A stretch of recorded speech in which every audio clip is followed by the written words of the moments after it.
బంట శిష్యుడు. ఒక గ్రామంలో శివయ్య అనే ఆయుర్వేద వైద్యుడు ఉండేవాడు. ఆయన ఆయుర్వేదంలో గొప్ప పండితుడు. ఎలాంటి జబ్బునైనా నయం చేసేవాడు.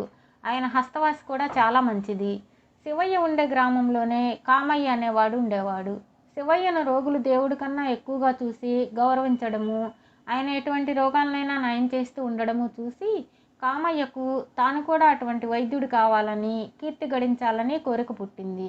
అందుచేత కామయ్య ఒకనాడు శివయ్య వద్దకు వెళ్ళి నమస్కారం చేసి, నాకు మీలాగే వైద్యం చేయాలని ఉన్నది, మీ విద్య నేర్చుకొనివ్వండి అని వేడుకున్నాడు.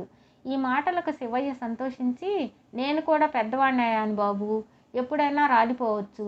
నా అనంతరం నా విద్య ఎవరు కొనసాగిస్తారా అని చూస్తున్నాను. భగవంతుడు నిన్ను పంపాడు అని కామయ్యను శిష్యుడిగా చేర్చుకున్నాడు.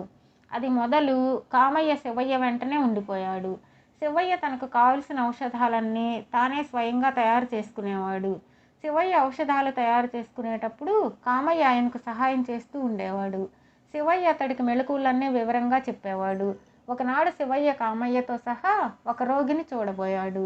శివయ్యను చూడగానే మంచంలో పడుకున్న ఉన్న రోగి లేచి కూర్చున్నాడు. శివయ్య రోగి నాడి పరీక్ష చేసి, ఏమయ్యా, నేను చెప్పిన ప్రకారం పథ్యం చేయకపోతే నా ముందు ఎలా పనిచేస్తుంది?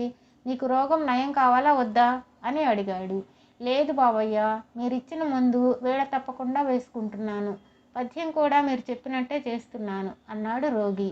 శివయ్య మరి కాస్త కోపంగా, నేను నిన్ను చెరుకు గడలు తినమన్నానా? నువ్వు ఎందుకు తిన్నావు అని అడిగాడు.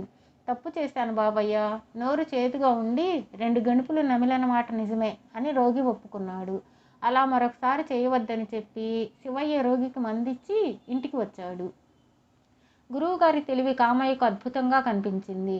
అతను శివయ్యను, గురువుగారు, రోగి ఏమి తిన్నది నాడి చూస్తేనే తెలిసిపోతుందా అని అడిగాడు. శివయ్య నవ్వి, చూడు కామయ్య, వైద్యం చేసేవాడు కొంత భేషజం నేర్చి ఉండాలి. దానికి కొంత అనుభవం కావాలి. మనం వెళ్ళినప్పుడు రోగి మంచం కింద నమిలిన చెరుకు గడ కనిపించింది. అంటే రోగి చెరుకు తిన్నాడన్నమాట. ఇలాంటి విషయాలు చదివితే తెలిసేవి కావు కదా అన్నాడు. కామయ్యకు రహస్యం అర్థమైంది. మరుసటి రోజు శివయ్య కోలుకుంటున్న ఒక రోగికి మందు ఇచ్చిరమ్మని కామయ్యను పంపాడు. కామయ్య వెళ్ళేసరికి రోగి గడ్డివామి దగ్గర మంచం వేసుకుని ఆరుబయట కూర్చుని ఉన్నాడు. కామయ్య రోగి నాడిని పరీక్షిస్తున్నట్లు నటిస్తూ, ఏమయ్యా, నీకు రోగం నయం కావాలా వద్దా? గడ్డి తింటుంటే ఎలా నయమవుతుంది అన్నాడు. రోగికి ఒళ్ళు మండి కామయ్యను కర్రతో 2 బాదాడు. తరువాత ఈ సంగతి శివయ్యకు తెలిసి కామయ్యను గట్టిగా చివాట్లు పెట్టి తన ఇంటి నుండి పంపేశాడు.